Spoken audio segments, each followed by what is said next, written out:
What's up guys? Ngayon pong araw na to, may ituturo ako sa inyo.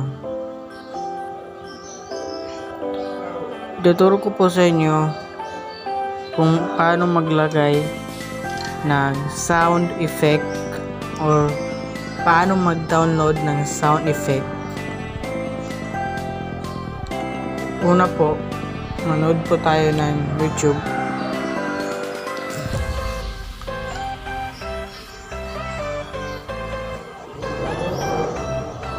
Tapos po, kung ano yung gusto nyong search na effect or sound effect, search nyo lang po.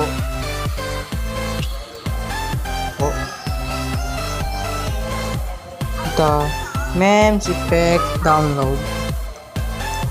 Kagaya po nito, pinutin lang po natin yung videos, tapos i-copy link. Kitchen gun. This sink is filthy, but just 3 shots from kitchen gun. I-share natin, tapos copy link. Tapos, alis na po tayo dyan.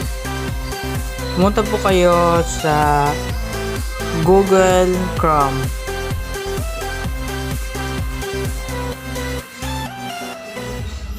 Mag-search lang po kayo. Search nyo po MP3 Juice. MP3 Juice.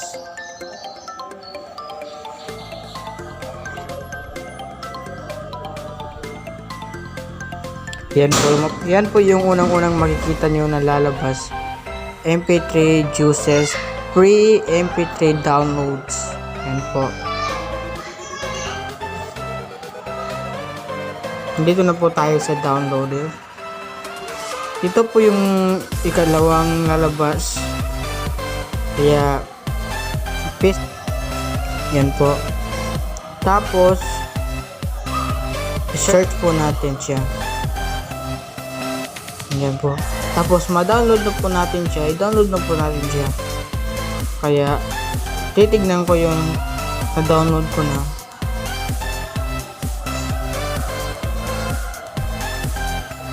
Tignan ko po yun sa music ko.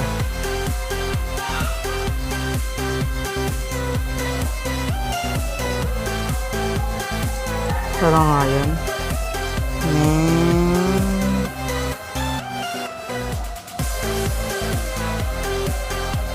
Popular memes. Dito na po.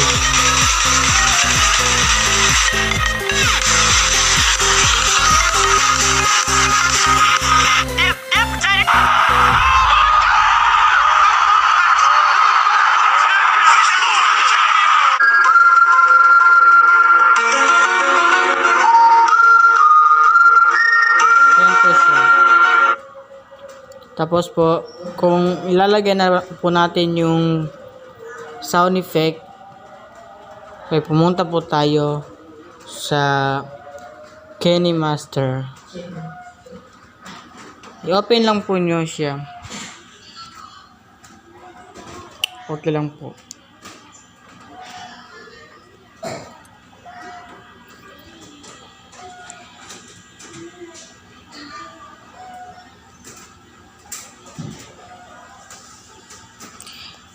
Mag-select lang po kayo ng project kung alin dyan ang gusto nyo.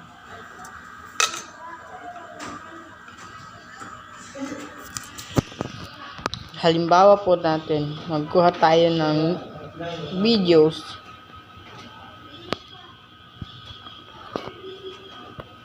Magkahanap po muna ako ng video.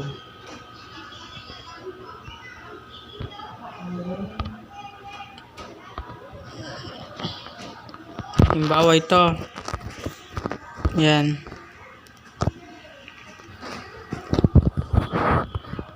I-cut po natin siya.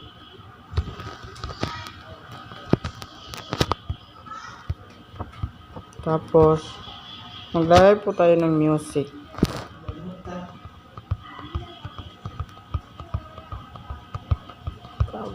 Ngayon, popular memes.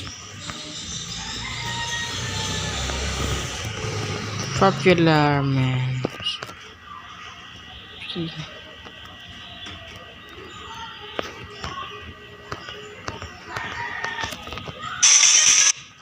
Yan na po. Halimbawa po ganyan.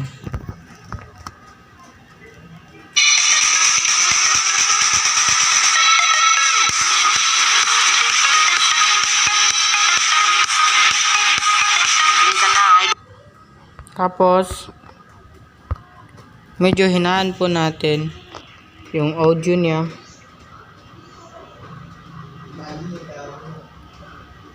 Depende po sa inyo kung magkano yung ititira nyo sa audio niya. 21.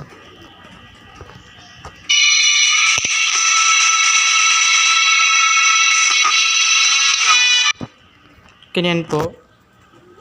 Salamat po sa panonood. Sana po may nakuha kayong aral sa panonood nyo. At kung bago ka pa lang sa YouTube channel ko, mag-subscribe ka na at pindutin ang bell icon para ma-notify ka sa mga tutorial pa naggagawin ko.